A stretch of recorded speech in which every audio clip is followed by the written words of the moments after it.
ओम ओम श्री सद्गुरुदेव भगवान की जय। बोलो जय गुरुदेवम जय गुरुदेव। बोलो जय सिया राम जय जय सिया राम। गोस्वामी तुलसीदास जी ने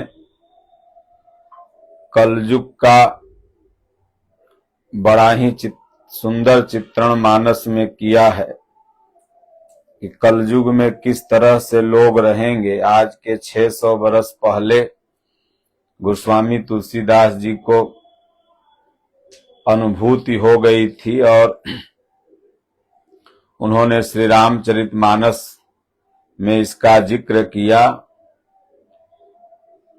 नारी मुई गृह संपत्ति नासी, मूड मुड़ाई हो ही सन्यासी। ते विप्रन सन आप पुजावही, उभय लोक निज हाथ न सावही। नार मुई, घर में पत्नी मर गई, उसके बाद कहें भाई अब चलो माया खत्म हो गया, सन्यासी बन गए, मूड़ मुड़ा लिए, गेरुआ वस्त्र पहन लिए और विप्रन सन पूजवावह, मतलब महापुरुषों से भी सम्मान प्राप्त करते हैं। उभय लोक निज हाथ न सामहि, ये लोक तो गया ही उनका, वो परलोक भी नष्ट होता है, क्योंकि ब्रह्मत्व महापुरुष तो सन्यासी समझ करके उनका सम्मान करते ही हैं, क्योंकि वो वेश उनका वैसा है। लेकिन वो तो साधु हैं नहीं, वो तो 10 दिन 20 दिन 10 महीना से नारी मर गई तो एक अपना वेश बना लिए। विप्र निरक्षर लोलुप कामी, निराचार सठ वृषली स्वामी। सब नर कल्पित करहि अचारा, जाई न बरनी अनीति अपारा। जितने भी व्यक्ति हैं सब कल्पित अपना अपना एक नियम बना लिए हैं। जो हमारा गीता रामायण सिद्धांत वेद पुराण ऋषि महर्षि पहले से कह आए हैं, उसको नहीं बल्कि अपना एगो नियम। सब कोई पूजा करने वाला अपना एक, जिसके घर में जाइए तो कहेगा हमर खानदान में तो ऐसे ही पूजा होता है, तो हमर खानदान में ऐसे पूजा, तो हमर खानदान में मंगल दिन बरकावल जाता है, तो कोई कहेगा हमर खानदान में शनिचर बरकावल जाता है, तो कोई कहेगा खानदान से खसी बकरा करते चला रहा है। मतलब शास्त्र के विरुद्ध जाकर के कल्पित आचार विचार इस कलयुग में प्रत्येक घर में मुंडे मुंडे मतिर भिन्ना, सबके यहाँ पूजा की अलग अलग विधि बनती चली गई। भय बरन शंकर कलि भिन्न से तु सब लोग, करहि पाप पावहि दुख, भय रुज शोक वियोग। वर्ण शंकर गोस्वामी तुलसीदास जी कहते हैं कि सब वर्ण शंकर हो गए। वर्ण शंकर का एक तात्पर्य तो लोग लगाते हैं कि किसी जात की बिटिया हो, किसी जात का पुरुष हो, उससे बच्चा जो जन्म ले रहा है, या विधवा जो है उससे बच्चा जन्म ले रहा है, तो वो वर्ण संकर है। एक सामाजिक परिप्रेक्ष्य परिभाषा में लोग ऐसा बोलते हैं। लेकिन पूज्य गुरुदेव भगवान ने यथार्थ गीता में बताया है कि साधना पथ से जो हट गया, जो गीतोक्त साधना पद्धति रामचरितमानस की साधना पद्धति से हट गया, वो वही वर्ण शंकर है। वर्ण हम लोग का क्या है? परमात्मा। और उस परमात्मा से हम लोग अलग हो गए अनियम पर चल के, अनीत पर चल के। तो वर्ण शंकर कलयुग में अपने अपने नियम पर चल करके सब लोग वर्ण शंकर, मतलब भगवान से विमुख हो गए। और करहि पाप पावहि दुख, भय रुज शोक वियोग। पाप करेंगे, दुख जब मिलेगा तो कहेंगे भगवान हमको दुख दे दिए, और उसके पहले ये नहीं देखेंगे कि हमने क्या क्या किया। तो श्रुति संपत्ति हरि भगति पथ, संयुत विरति विवेक, तेहि न चलहि नर मोह बस, कल्पित पंथ अनेक। नाना तरह के पंथ भी बन गए, जितने महात्मा उतने पंथ। सब राम को ही भजते हैं, सब कृष्ण को ही भजते हैं, सब शिव के ही उपासक हैं, लेकिन इतने पंथ हो गए कि समझे में नहीं आता कि कहाँ जाएं कहाँ नहीं जाएं। तो इस संसार में एक पंथ है, बस भगवान की भक्ति करना, और वो पंथ हमारी गीता बताती है, उसी हिसाब से सबको चलना चाहिए। तो दूसरा कोई रास्ता है ही नहीं। दुनिया में जाने के लिए नाना तरह के रास्ते हो सकते हैं। आप बनारस, दिल्ली, बंबई जा रहे हैं तो कई रास्ते घुमा फिरा के वहां आपको पहुंचाएंगे, लेकिन भगवान के पास जाने का तो एक ही रास्ता। अगर भगवान एक है तो रास्ता भी एक है। तो सन्यासियों का चित्रण करते हुए, कलयुग के सन्यासियों का चित्रण करते हुए गोस्वामी जी ने लिखा कि बहुदाम सवार ही धाम जति, विषया हरि लीन न रही बिरती। जो नारी मुई सन्यासी हैं, ये जब तमाम, जैसे आज देखिए तमाम कथावाचक हैं बड़े बड़े, वहां आप जाइए तो खाली देखिएगा बस भक्ति भजन ध्यान पूजा से, वैराग्य साधना से कोई मतलब नहीं। इधर केवल अपना धाम कैसे मेरा सवर जाए, उधर गौशाला बन रहा है तो उधर अस्पताल बन रहा है, तो वहां सत्संग वगैरह तो ये लोग केवल बाहरे जाके करते हैं कथा पंडालों में। इनके आश्रमों में आप कभी जाइए जहां का ये एड्रेस देते हैं, वहां न के बराबर सत्संग होता है। लेकिन आप महापुरुषों के दरबार में आप जाइए, जैसे भी सत्तेशगढ़ जाइए, देखिए स्वामी जी वहां रहें चाहे प्रवास पर रहें, लेकिन सत्संग चालू है, तीनों टाइम सत्संग होते रहता है। महाराज जी प्रायः हमेशा अपने साधकों को बताते हैं कि तुम लोग ये दुनिया में फंसने के लिए घर द्वार नहीं छोड़े हो, लक्ष्य पर अपना निशाना रहना चाहिए। तो बहुधाम सवारहि, बहुधाम सवारहि धाम जति, विषया हरि लीन न रही बिरती। बिरती वैराग्य नहीं है 5,000, 10,000, 20,000 का मेकअप कर करके भागवत कथावाचक लोग व्यास मंच पर बैठते हैं। बिरती माने वैराग्य नहीं है। सेनुर टिकुली पाउडर, उतना औरत लोग क्या मेकअप करेगा।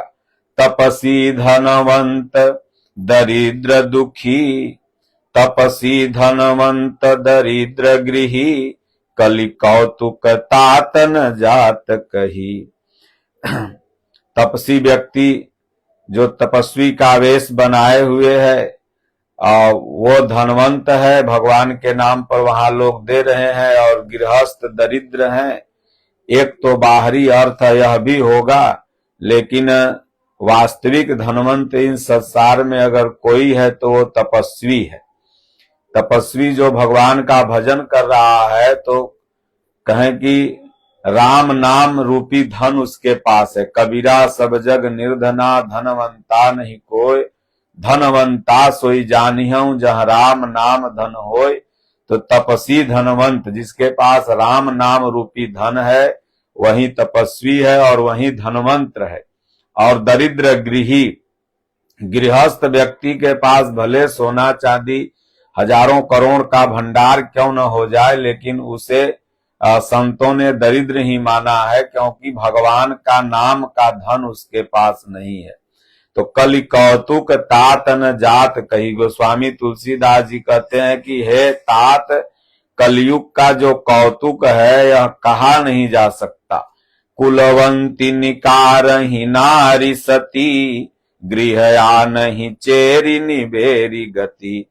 कुलवंत स्त्रियों को बाहरी जो नारियां हैं कुटिला, वो जाएंगी घर में ऐसा मंत्र फूक देंगी, पति पत्नी में लड़ाई हो जाएगा। सत पथ पर चलने वाली सत्यवती स्त्री गेट के बाहर, और कुटिला स्त्री पति की सबसे प्रिय बन के रहने लगेगी। गृह आन ही चेरी निबेरी गति, यही पूरे अभी कलयुग में चल रहा। आप देखिए तलाक का तमाम फाइल जो पड़ी है, वो 99% यही है कि वो पत्नी कहती है कि मेरे पति का संबंध दूसरे स्त्री से है, वो मती मार लिया है, उससे फंसा हुआ है, और यही कह करके तलाक देती है, चाहे कोर्ट में केस जाता है। अब दहेज प्रथा कम है, तो गोस्वामी जी 600 बरस पहले इस घटना को अनुभूति के द्वारा जान लिए कि आने वाला समय में यही होगा। सुतमा नहीं पा मातु पिता तब लो, अबलानन दीख नहीं जब लो। बेटवा माता पिता को तबे पापा जी या मम्मी जी करेगा जब तक वह अबला औरत उसको मौगी नहीं दिखी है। जैसे सेनुर टिक करके लाएगा, देखा अब तो बियाह हो गया, उसी दिन से फिर जैसे ही जगावे जाइएगा, कोई काम कहिएगा तो गुर्राने लगेगा, देखा अब तो भल बियाह मोर करबक, आप तो बियाह होइए गया। तो सुत मानहि मातु पिता तब लो, अबलानन दीख नहीं जब लो। ससुरारी पियारी लगी जब ते, रिपुरूप कुटुंब भये तब ते। जब ससुरार प्यारी लग गई उसको, ससुरार का जितना भी संबंध रहेगा, तब ससुरार का सास मम्मी जी हो जाएंगी और ससुर पापा जी, और आपन पापा हो जी हैं चुप रहो बुढ़वा। अब माई कहेगा तू चुप रहो, ज्यादा टाइम टाइम मत कर। तो ससुराल के साली सरहज प्यारी हो जाएगी, अपना बहन से उतना प्रेम नहीं रहेगा, अपना जो परिवार है वो रिप रूप हो जाएगा, मतलब दुश्मन के समान हो गया, और ससुराल प्यारी लगने लगी। ये अभी यही हो रहा है, शादी हुआ नहीं कि मतलब के बस जो भी ससुराल के लोग हैं वो सबसे ही तैसी, घर वाले पटीदार भाई सबसे बड़े दुश्मन। और नृप पाप परायण धर्म नहीं, करि दंड विडम्ब प्रजा नितहि। जो नृप हैं, राजा हैं, वो भी पाप के परायण हो गए। पहले भगवान राम के युग में, भगवान कृष्ण के युग में राजा लोग अधिकांश धर्मात्मा होते थे, और जो दुरात्मा होते थे भगवान उनका वध कर दिए। लेकिन अभी अधिकांश पापात्मा हो रहे हैं, पाप के परायण हो गए, धर्म नाम की उनमें चीज ही नहीं है। जैसे ही विधायक बन गए, मंत्री बन गए, मुख्यमंत्री बन गए, तो दुनिया का धर्म माने कुछ नहीं, तो भगवान अपने को समझने लगते हैं। यहां तक कि ईश्वर का शपथ लेने में भी बेचारों को शर्म लगता है। तो ये पाप के परायण हो गए, इसलिए ऐसा लगता है। करि दंड विडम्ब प्रजा नितहि, धनवंत कुलीन मलीन अपि, द्विज चिन्ह जनेऊ उघार तपी। धनवंत कुलीन हो गया, और मलिन अपी, जैसे कि आप का कितनो आप कुल के बढ़िया रही, आपके पास पैसा नहीं तो आपको लोग कहेगा ये कमजोर है, और कितनो आप खराब रहिए, अगर आपके पास धन है ना तो सब जाएगा बाबू साहब प्रणाम, बढ़िया, चार लोग दरबार लगाएगा। तो धनवंत जो है वो कुलीन हो गया, और जो पहले से कुलीन था, संस्कारी परिवार था, भक्ति परिवार था, उसको वो मलिन हो गया। तो द्विज चिन्ह जनेऊ उघार तपी। अब खूब उघार है, कहें भाई तपस्वी है, जनेऊ पहने है तो कहें कि ब्राह्मण है। मतलब जनेऊ पहनने से, अब कोई भी जनेऊ पहन लेगा तो ब्राह्मण थोड़ी हो जाएगा, लेकिन आज यही पहचान हो गई। ब्राह्मण वही है, द्विज वही है जो ब्रह्म को जान गया, और तपी वही, तपस्वी वही है जो मन सहित इंद्रियों को तपाने में लगा हुआ है। लेकिन आज गोस्वामी जी ने बताया कि कलयुग में ऐसे लोग हैं जो इसी तरह से अभी पहचाने जा रहे हैं। नहीं मान पुराण न वेद ही जो, हरि सेवक संत सही कलिसो। नहीं मान पुराण न वेद ही जो, अभी लगभग 50% कथावाचक और ऐसे हैं जो आडंबर को मान रहे हैं, उन्हें वेद पुराण से कोई मतलब नहीं, जो हमारे शास्त्रों में लिखा तक भी नहीं है, जैसे चमत्कार करना, जैसे निबुआ मरचा टंगवाना, जैसे भूत प्रेत झाड़ना, ये सब अंधविश्वास की चीजें हैं। और इसमें 50% लोग हैं जो भी खूब फेमस हैं। तो यहाँ गोस्वामी जी कहते हैं कि नहीं मान पुराण न वेद ही जो, वेद और पुराण की बात ये लोग नहीं मानते, और ऐसे लोग अभी कलयुग में बढ़ते चले जाएंगे। और ऐसे लोगों के पास भीड़ भी मचती चली जाएगी। अब बोतल में पानी भर के उसमें फूंक करके बांटने लगी, कल से भीड़ हो जाएगा। कुछ बांटने लगी, मट्टी घर का मंगा के देखने लगी, कल से भीड़ हो जाएगा। ऐसे लोगों की संख्या ज्यादा है। कवि वृंद उदार दुनी न सुनी, गुण दूसक ब्रातन कोपि गुनी। कली बारही बार दुकाल परे, बिन अन्न दुखी सब लोग मरे। आज देखिए कहीं अतिवृष्टि और कहीं वृष्टि ही नहीं हो रही, कहीं अकाल पड़ रहा है तो कहीं अन्न बहुत है तो सरकारें ट्रांसपोर्ट के माध्यम से कहीं दूसरे जगह अन्न भी भेज रही हैं। तमाम ऐसे देश हैं जहां अन्न की समस्या है, गेहूं महंगा हो गया, अभी यूक्रेन वगैरह में अन्न के बिना लोग भूखे मर रहे हैं। तो गोस्वामी जी कितना अनुभवी दृष्टा, वास्तव में संत महापुरुष हजारों वर्ष आगे हजारों वर्ष पीछे का जानते हैं। तुम त्रिकाल दर्शी मुनिनाथा, विश्व बदर जिम तुम्हारे हाथा। ये सब चीजें गोस्वामी जी अकबर काल में ही लिख दिया। सुनु खगेश कलि कपट हठ, दंभ द्वेष पाखंड, मान मोह मारादि मद, व्यापी रहे ब्रह्मंड। तामस धर्म न करहि नर, जप तप व्रत मख दान, देवन बरसहि धरनी, भय न जामहि धान।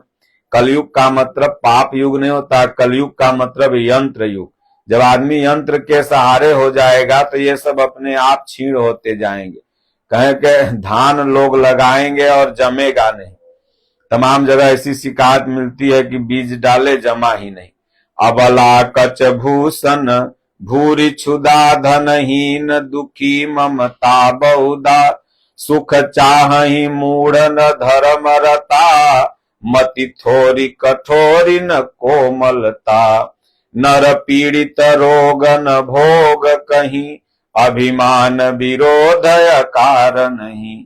नर पीड़ित रहेंगे, रोग अनेक छाए रहेगा, वस्तु रहते हुए भी लोग उसको भोग नहीं पाएगा। ये सामान सब है घर में, सुख सुविधा का सामान सब है, लेकिन आप भोगते कितना देर है, उसको यूज कितना कर पाते हैं, नहीं कर पाते। अभिमान विरोध अकारण ही, आप किसी से बैर नहीं करोगे तो भी आपसे अकारण 10 गो विरोध कैले रहेगा, मने मने मुंह फुलेले रहेगा। कलिकाल बिहाल लिए किए मनुजा, नहीं मानत क्यों अनुजा तनुजा। कलिकाल जो यंत्र युग है ना, ये सबको बिहाल कर देगा। ये किसी की बात नहीं मानेगा, न अनुजा की न तनुजा की। नहीं तोष विचार न शीतलता, सब जाति कुजाति भये मंगता। ईर्षा परुषाक्षर लोलुपता, भरी पूरी रही समता विगता। सब लोग वियोग विशोक है, वर्णाश्रम धर्म आचार गए। दम दान दया नहीं जान पी, जड़ता पर पंच नताति घनी। तनु पोषक नारी नरास गरे, पर निंदक जे जग मोह बगरे। तो इसलिए तमाम कलयुग के गुण दिखाते हुए लास्ट में कहते हैं कि कलयुग सम जुग नहीं, जो नर कर विश्वास, अबिनु प्रयास भव सागर ही तरही राम की आस। तो इसलिए अगर कलयुग में आपको तरना है तो न बेटा से, न बेटी से, न समाज से, न दुनिया से, सब में आप रहते रहिए, सबके साथ रहिए, लेकिन आशा रखिए तो भगवान से, परमात्मा से।